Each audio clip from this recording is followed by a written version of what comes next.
All right, everyone. Today is looking at kind of the phenomenon known as money. Everybody knows what money is. Everybody uses money, and nobody knows what money is.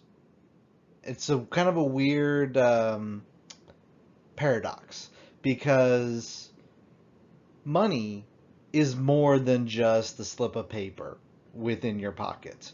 Um, In fact, the slip of paper in your pocket that we call money is actually a historical freak baby and is a relatively new invention as far as what people have used to purchase the goods and services that they want to partake of. So, money, just the Webster's definition of money, is this: anything commonly accepted in exchange for goods and services. So, literally, anything can be money. Dollar bills can be money, coins can be money, salt can be money. People have used seashells in the past for money. People have used cattle. People have used land. Anything that people are willing to accept in payment of something is by definition money. So that's the first thing to always remember. So, some kind of philosophy and big picture stuff before we kind of move to the nitty gritty, even though second thing on this we'll actually look at in more depth later.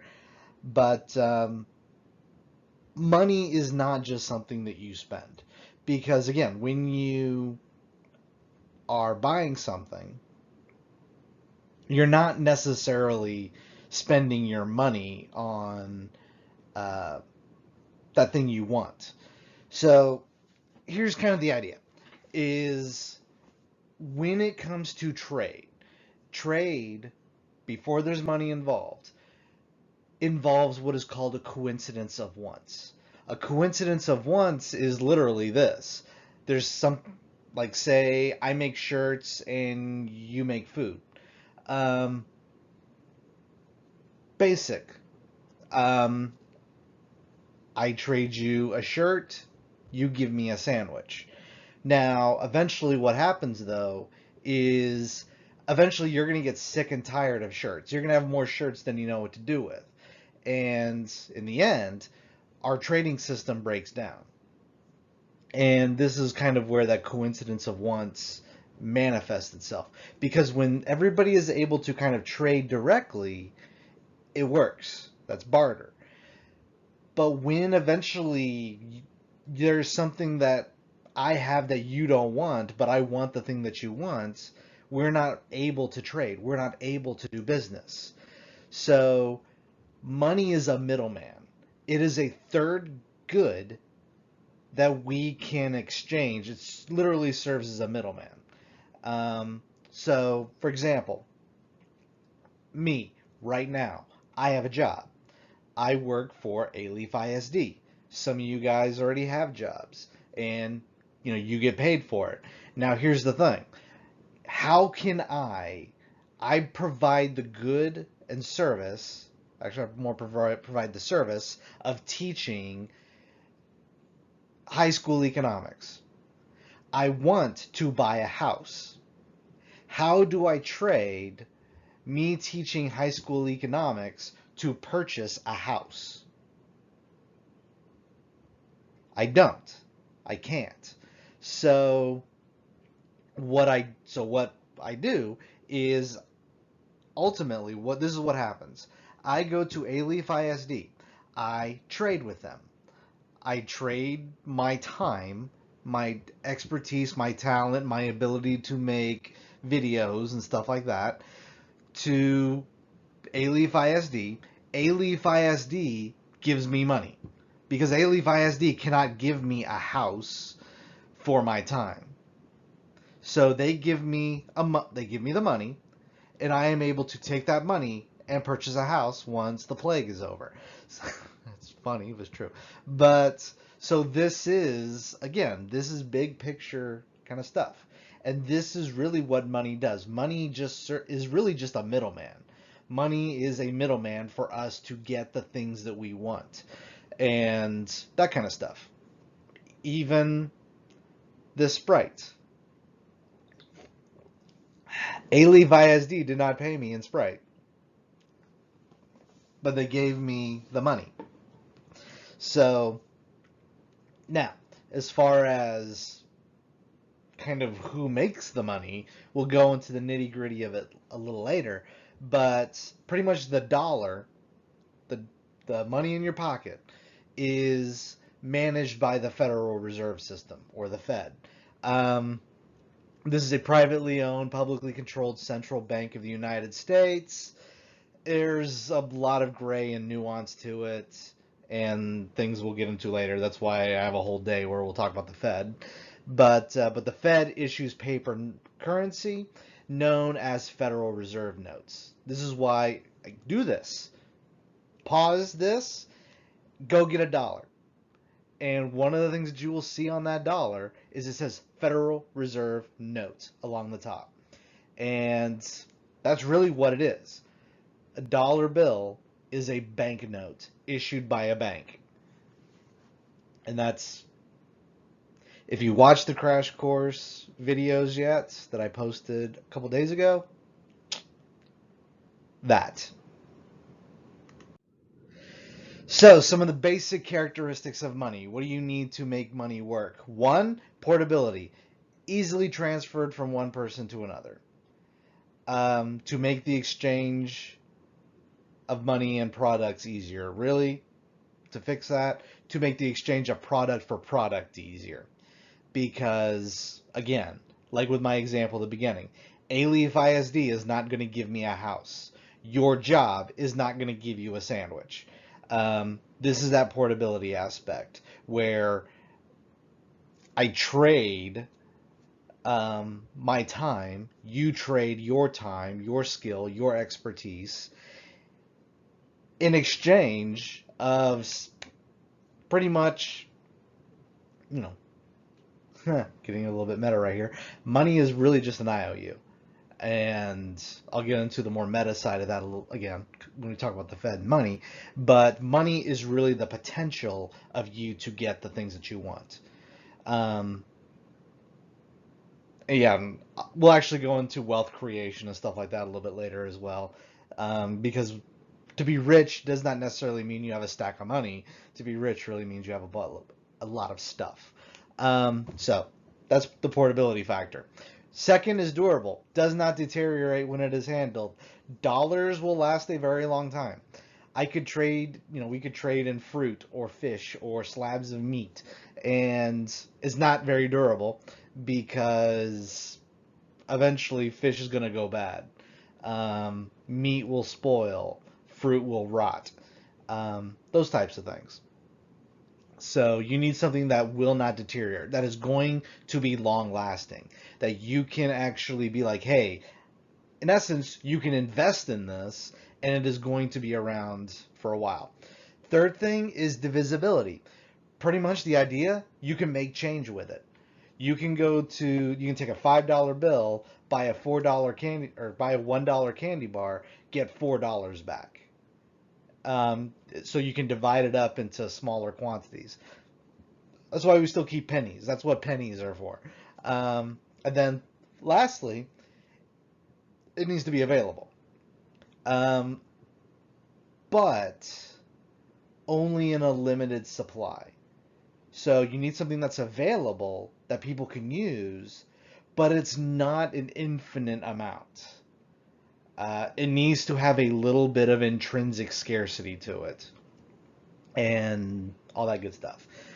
So again, this is why, even with paper money, the last thing you do, and this is something where a lot of people even today are raising their eyebrows at the government right now, because right now the government's, printing money. They're printing $12,000 a pop. Is that how much it is? No, it's not that much. I forget how much money it is off the top of my head. But they're printing all this money to give to people. And that is something that kind of that is one thing that some people say fly in the face of money. Because money doesn't need to just magically exist out of nowhere. But that's, again, a rant for another day. So some of the reasons of money, like why money exists.